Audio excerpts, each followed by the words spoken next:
নমস্কার বন্ধুরা, গোপালের হেসেলে আপনাদের সবাইকে স্বাগত। প্রত্যেক দিনের মতো আজকেও আমি একটা দুর্দান্ত স্বাদের নিরামিষ রেসিপি আপনাদের সাথে শেয়ার করছি, যেটা খুব কম সময় কম উপকরণে তৈরি হয়ে যাবে আর ভাত রুটি দুটোর সাথেই খেতেই অসাধারণ লাগবে।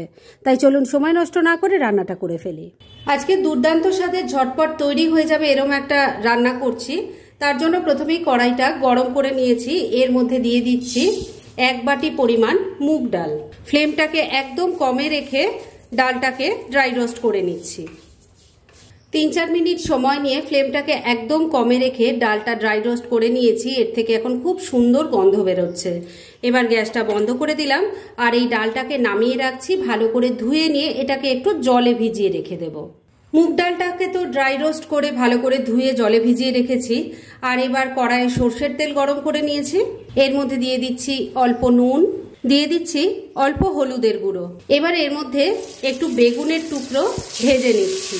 আমি এখানে 3টে মিডিয়াম সাইজের বেগুন নিয়েছি, সেগুলোকে একটু বড় বড় করে কেটে নিয়েছি। এবার মিডিয়াম ফ্লেমে রেখে এই বেগুনের টুকরোগুলোকে হালকা করে একটু ভাজা ভাজা করে নিচ্ছি।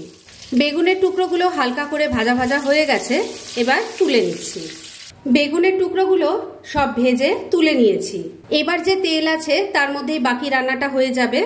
এর মধ্যে প্রথমেই দিয়ে দিচ্ছি অল্প গোটা জিরে, এর সাথে দিয়ে দিলাম একটা তেজপাতা, একটা শুকনো লঙ্কা, এর সাথেই যাচ্ছে গোটা গরম মশলা, যার মধ্যে আছে 2-3টে এলাচ, 2-3টে লবঙ্গ আর একটা দারচিনি। ফোড়নটাকে কয়েক সেকেন্ড একটু ভাজা ভাজা করে নিচ্ছি। ফোড়নটা ভাজা ভাজা হয়ে গেছে, এর থেকে খুব সুন্দর একটা মিষ্টি গন্ধ বেরোচ্ছে এখন।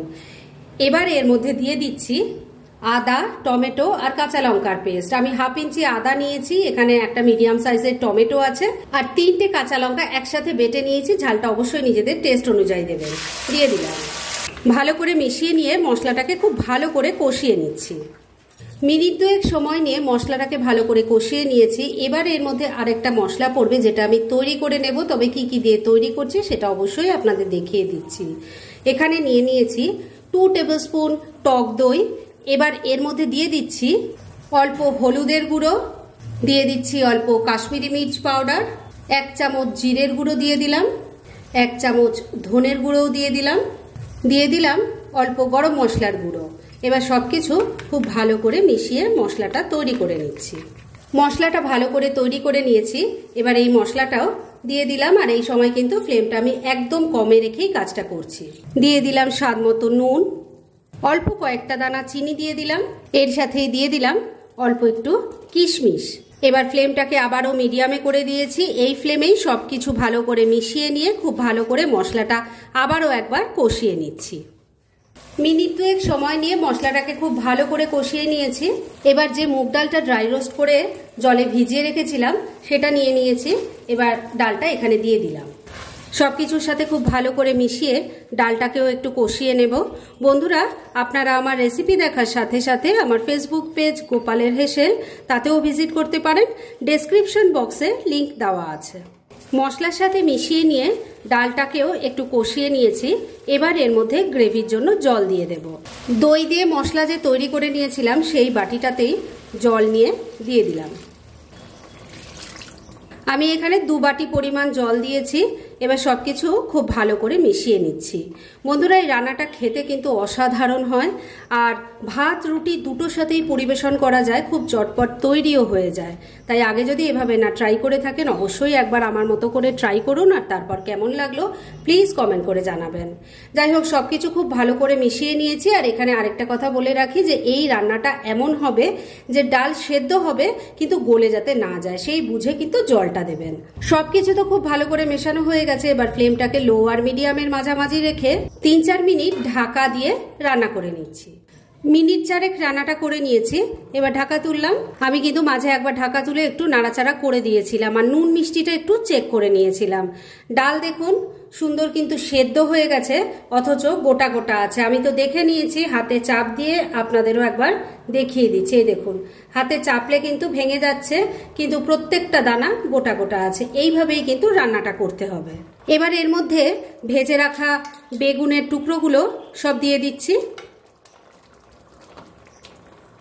এর সাথে দিয়ে দিলাম কয়েকটা গোটা কাঁচা পাকা লঙ্কা, এর সাথেই অল্প একটু ঘি দিয়ে দিলাম। সব কিছু ভালো করে মিশিয়ে নিচ্ছি। সব কিছু খুব ভালো করে মেশানো হয়ে গেছে। এবার ফ্লেমটাকে ওই লো আর মিডিয়ামের মাঝামাঝি রেখে ঢাকা দিয়ে মিনিট 2 আবারও রান্নাটা করে নিচ্ছি। মিনিট 2 রান্নাটা হয়ে গেছে। এবার ঢাকা তুললাম। ঢাকাটা তোলার সঙ্গে সঙ্গেই অসাধারণ একটা গন্ধ বেরিয়ে এলো। আপনারা যখন এই রান্নাটা ট্রাই করবেন তখন আপনারাও এটা ফিল করতে পারবেন। সত্যিই কিন্তু এটা খেতে অসাধারণ হয়। সেটা বারবারই বলছি, একবার ট্রাই করুন তাহলেই বুঝতে পারবেন। রান্না কিন্তু আমার মোটামুটি রেডি। শুধু শেষ পর্যায়ে এর মধ্যে দিয়ে দেব একটুখানি ধনেপাতা কুচি। মিশিয়ে নিচ্ছি। ধনেপাতা কুচিটা ভালো করে মিশিয়ে নিয়েছি। রান্না এবার একদম রেডি। গ্যাসটা বন্ধ করে দিলাম। আর এবার কিন্তু এটাকে আর ঢাকা রাখা যাবে না, কেননা তাহলে স্টিমে ডালগুলোও একদম গলে যাবে আর বেগুনের টুকরোগুলোও কিন্তু একদম নরম হয়ে ডালের সাথে মিশে যাবে, যেটা দেখতে বা খেতে কোনোটাই ভালো লাগবে না। তাই এটা ডাইরেক্ট সার্ভ করে আপনাদের দেখাচ্ছি।